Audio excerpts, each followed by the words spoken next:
Bonjour, voici l'info CEMA TV en bref. Des modifications apportées au crédit d'impôt dans le cadre de la mise à jour économique présentée jeudi dernier par le ministre des Finances du Québec Éric Girard ont fait réagir le réseau FADOC. Dans le but d'inciter les travailleurs expérimentés à demeurer ou à retourner sur le marché du travail, le régime d'imposition accorde aux personnes âgées de 60 ans ou plus le crédit d'impôt pour la prolongation de carrière. À cet effet, le réseau FADOC est d'avis que le gouvernement aurait dû augmenter progressivement l'âge d'admissibilité de ce crédit d'impôt, plutôt que de le faire passer de 60 à 65 ans dès 2025.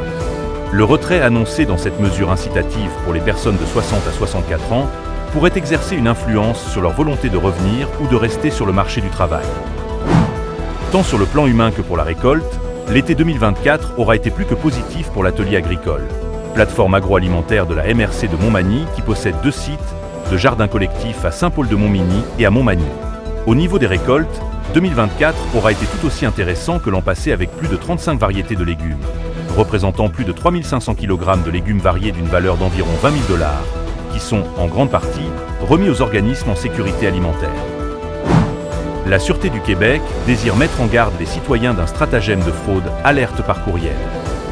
Le stratagème consiste à envoyer une lettre d'extorsion via courriel contenant le nom complet, le numéro de téléphone, l'adresse du domicile ainsi qu'une capture d'écran de l'adresse tirée d'un service de cartographie en ligne.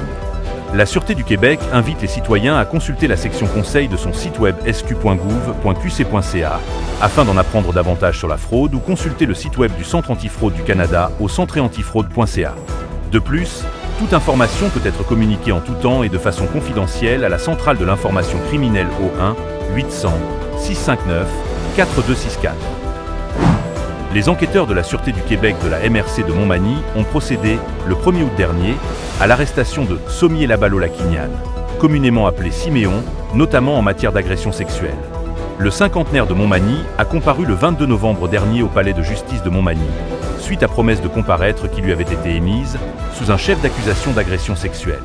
Il devra revenir à la cour le 24 janvier 2025 et d'ici là, il a des conditions à respecter. Au sport, la nouvelle équipe dans la Ligue nationale de hockey, celle de l'Utah, visitera ce mardi soir les Canadiens de Montréal au Centre Bell à compter de 19 h.